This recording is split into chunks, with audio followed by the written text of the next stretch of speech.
conversa de hoje é com Michael Bruza, um cara bastante eclético e interessante. Bom, com certeza você já conhece alguns dos trabalhos dele. Se você é fã de Friends, por exemplo, sabe o Central Perk? Aquele logo foi desenhado por ele. Depois ele passou por várias empresas, focando o trabalho dele no conteúdo para crianças. Passou por Netflix, passou por Disney e agora está na PlayKids. No meio de tudo isso ainda tem um Emmy. Bom, vamos falar sobre tudo isso agora. Thanks for talking to us, Michael. Thank you. So the first question, Friends, I guess this is a series that everybody or loads of people that are watching us saw it. How did you get involved with those guys? I was very fortunate to be part of Friends. It was the right place at the right time. I wasn't seeking a job like this. I actually was looking for animation work. That's my love and that's what I was trying to get into.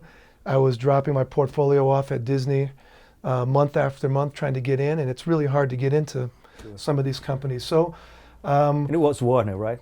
what's that? It was Warner Bros. It was Disney that I worked for Disney. after. Oh, Warner Brothers is Friends, yes. Yeah, Friends, yeah. So I knew about, so I started picking up work doing logos for TV shows, mostly pilots. So there was a lot of pilot work. It was pilot season, and that happens during hiatus for TV shows. In the summer, they call it pilot season. So I picked up some work. I did 3 different logos for 3 different sitcoms, 2 that never got picked up, and Friends was the one that got picked up. So I was there from day one on Friends, and I did the Central Perk logo, and I did a lot of the coffee shop logos and paintings in the back wall that you see in the coffee shop. How is it to work for Warner Bros? Well, who visits the studios? It's like magic, right? It is. Going into that gate every day and driving down to stage 24, which is where they shot Friends, was an incredible feeling. And it was a good time for sitcoms because Full House was happening, and there's so many sitcoms. It was the height of sitcom time. So it was great to see every 10 steps you're recognizing a star. So it was an amazing experience for me because I was fresh to California. All right. Yeah, where you're from? Michigan, Detroit. Okay. When did you start working for kids, like for content for kids? I started working on a CD-ROM for a CD-ROM company called Zoo Books. They used to do magazines that would be sent to your house, and then the internet wasn't quite a big thing at the time, and CD-ROMs were happening at the time. So I got my experience there. But I did do some of it in school, and I learned this way. And then, but Disney was actually my first real experience into kids content. And you have online and offline content for Disney, right? Yeah. How did it develop? The job that I started with was the Walt Disney Internet Group, which is actually Disney.com, and they were searching for someone to create their game stories and activities. When they started, they had no content. So we had to ramp up super fast. We had to hire people extremely fast and create a lot of material before we opened up, the website for business. So there was a lot of late nights and a lot of, early mornings trying to create content as fast as I could. And I had a great time because I got to meet with a lot of the Disney animators. So I met with animators that created the TV show for Winnie the Pooh and for Mickey Mouse. So they're traditional animators. Some of them worked with Walt Disney. So I had great conversations and lunches with these older guys that were young when Walt Disney was alive, and they would tell me unbelievable stories about That was Walt. a great experience. So it was, Walt Disney's one of my idols. So. This was in 2001. So I started in 97. Okay. I started 97 at Disney, and I worked for almost 10 years, about 8 to 10 years. Part of it was contract. And well, lots of Brazilians love Disney World. Yes. They just don't know that parts of Epcot Center was designed by you as well. Yeah, so my first experience to Disney, the parks, was Disneyland because in California is where the original park started. That's the park that Walt built. The other parks were parks that the corporation built. So I have a love for the first park because I know that his blood, sweat, and tears went into that park. Disney World is great too. When I was at Disneyland, they wanted to create a presence for Disney online. So there was this big empty spot at Epcot Center that we had access to, that we could build whatever we wanted.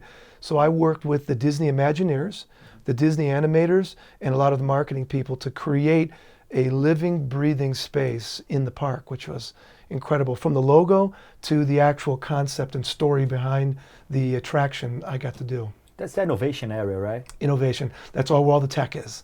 So all the future tech and the houses of tomorrow and the cars and appliances of tomorrow are all in this really cool area called innovations. And how is it like to work for an offline project? Because your background is all online, right? Yeah, so up until that point, it was online. And remember, when I started, no one had online experience. Sure. So think about 1997, where the web was. You didn't hire web experts then, because there was no web experts. So it was great. So it was great to be able to carry the brand back and forth. And then you decide to open your company, right? Yeah. Then you're working by yourself. Yeah, I started my own kids entertainment agency, and I got to work with the Dr. Seuss brand. I built the whole world of Dr. Seuss online. I got to work on Curious George, built that online. So I worked with Disney, Warner Brothers. I worked with Scholastic and PBS. So I worked with all the major companies and got to touch all the major brands. I worked with DreamWorks. I helped build the whole Shrek experience, Shrek 4, the fourth, Shrek Goes Forth. We built that whole interactive experience online. And how is it like to develop things like that in a time where technology wasn't exactly what we have today, right? We were pushing it. We were looking for all new ways. There's no virtual reality. There was just click and drag. So we were trying to constantly build experiences that were forward thinking. When you look back, what do you think of what you've done? I'm proud of what I did. I live a life of no regrets, and everything that I did it with all my heart. So I love that I was able to be deep in technology and creative my entire career, which led me to PlayKids and everything that I do at PlayKids. I bring all of that history and all of that experience, and I push it into everything that we do. But before we talk about PlayKids, there's Netflix in Yes, between, right? Absolutely. Netflix. So once we sold the agency that I co-owned it with my brother, and once that was done, and I felt like that was, we took it to a good point. I was about to start something new, and I got a call from a friend, an ex-Disney friend, to fly up from Southern California to Northern. So remember, Southern California is it's very entertainment focused. It's not very tech. Yeah. And Northern California is the heart Which is Los of Angeles, tech. San Francisco, right? And it's only 5 hours in a car, Yeah. 45 minutes in a plane, but it's completely two different states, in my It's like São opinion. Paulo in Rio, right? It is, Yeah. but the state is so long. California is a very long state, and there's many reasons to think that the way they think and the way they believe, they're completely different states, in my opinion. But they both complement each other. They're both amazing places to live. So just south of San Francisco is where Netflix is, and I agreed to fly up, but I wasn't that interested at the time. But once I saw what Netflix was doing, and once I understood what the culture was, I got really excited. And also at the beginnings of Netflix, right? Netflix was just kicking off the kids area. They just did a test where they moved a bunch of kids' content into a separate area, and they tested it to see how it would work. And they got a good signal. And that made them think, well, if we get a good signal doing this, let's put some more time and money down and create a whole kids experience. And that's when I was hired to help create what the kids experience was. How to create this experience? Because it might be tough, and it's quite a responsibility to make that, because you're collecting the content that a kid's gonna see, is gonna watch. Yeah, it's tricky because you want to stay true to Netflix and you want to carry what they do so well, but you also want to test all kinds of new things that completely break the experience. Because Netflix is all about testing outrageous things just to see what would happen. And they test often and they test quickly. And so I probably tested 30 completely different ideas, or at least I created more than 30 different ideas, and we tested a handful of them to see how they'd work. And some of them look completely different than Netflix is experienced today. But it was great because I got a chance to be with a company that thinks from the very beginning how each individual person experiences the content. And they have algorithms and they have data that is mind-blowing about every single person, and they lump people into certain tests. You don't even know you're being tested. So I learned about how the streaming world worked because of them, and I brought the entertainment knowledge to them. Okay, and now PlayKids. Yes. How did you decide to go from like big companies and big enterprises to it's not a small company, it's already a really big company, It's a but if you medium. compare to the other ones. Yeah, right? I didn't want to work for a complete startup because it's a lot of risk, and it's you don't sleep well because you don't know if you're going to get a check. You know, it's tricky, but there's a lot of passion and fun in it. So I decided that I didn't want to work for another large company again because I've already done that, but I don't want to work for too small of a company. So I did think about starting my own when I got a call from an ex-Netflix person who said that there's a Brazilian company in Sunnyvale, California, that's looking for a lead creative person for the original content area for PlayKids. And I said, that sounds interesting because original content is what I love to do. So I went for an interview, and because the person I interviewed with, we thought so much alike that it became a reality. He worked for Apple for a handful of years. He's a Brazilian guy who ended up working for Apple, went back to Brazil. So he understood the tech side and spoke the same language I spoke technically, because Netflix and Apple are very similar in that way. And then, but he didn't know anything about entertainment, so that was a great thing I could bring to the company. Well, we're talking about PlayKids. PlayKids was elected the best app store app in 2016. Yes. 17 million downloads, presenting more than 100 countries.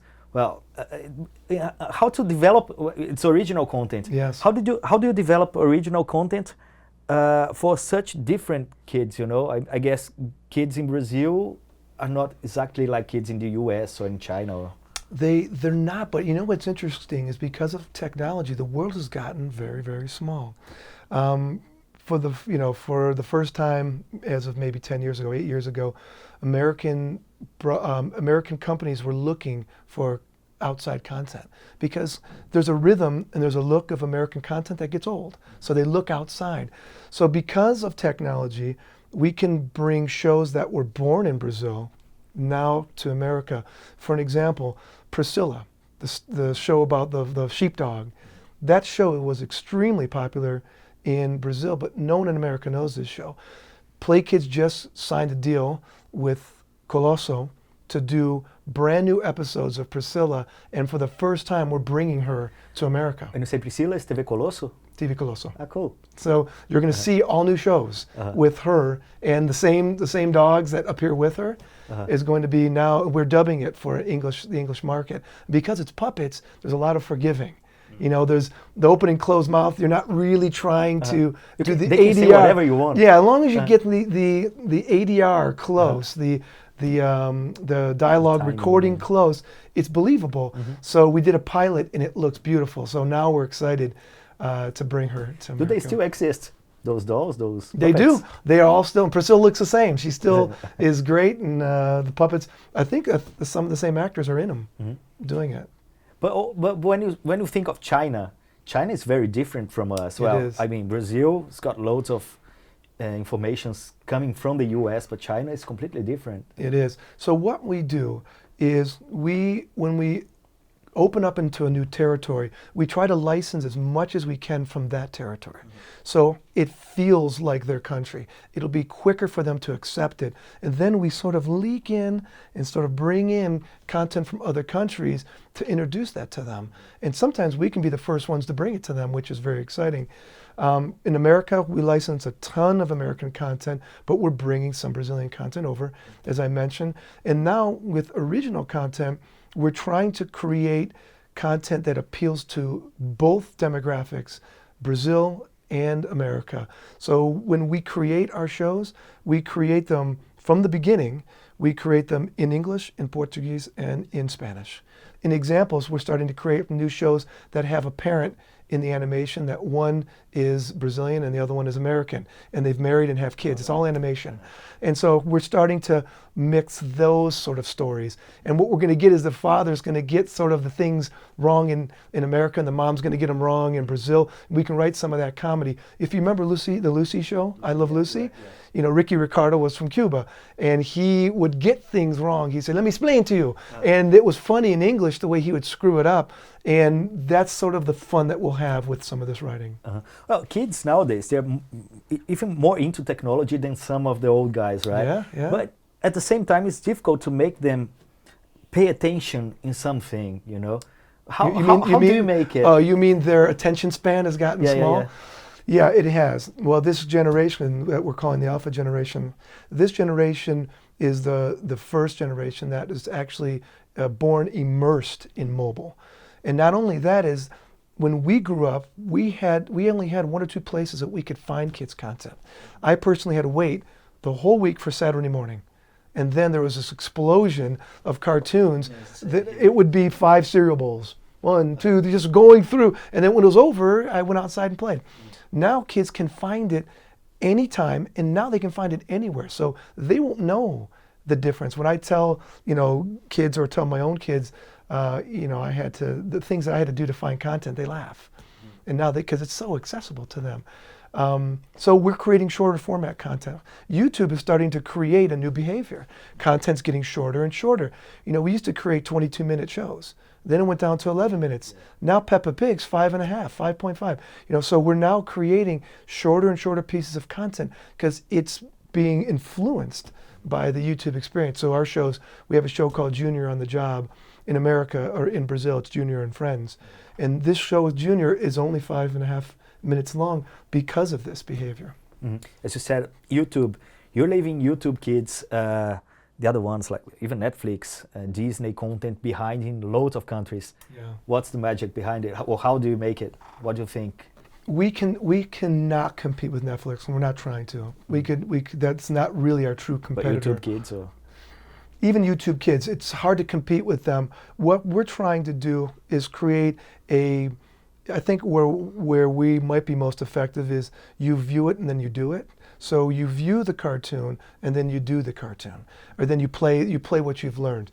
Because Netflix doesn't do much interactivity, and it's not part of their business model. We can find a home here. We can find a place where we don't compete with them. Well, you said a little bit about that, but what do you think of the original Brazilian content related to kids? I mean, Turma da Mônica is really big as well. It's very big. And Luna, yeah, she's big. And Ladi Dadi Chicken is, you know, that's the English translation. She's huge. That chicken is huge in America. It's becoming much bigger.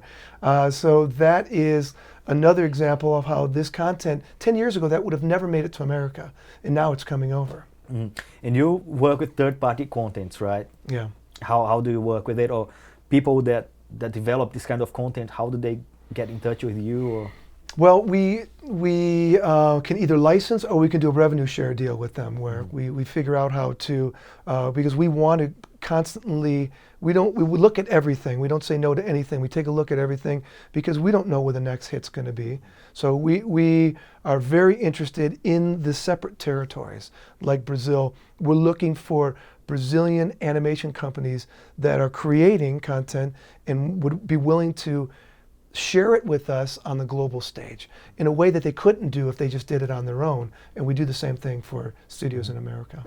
PlayKids is one of the products for Movil, which is a much bigger company. Yeah. You have you work in an office in Silicon Valley, right? 5 people, you said, but there are loads of other offices around the world that are much bigger.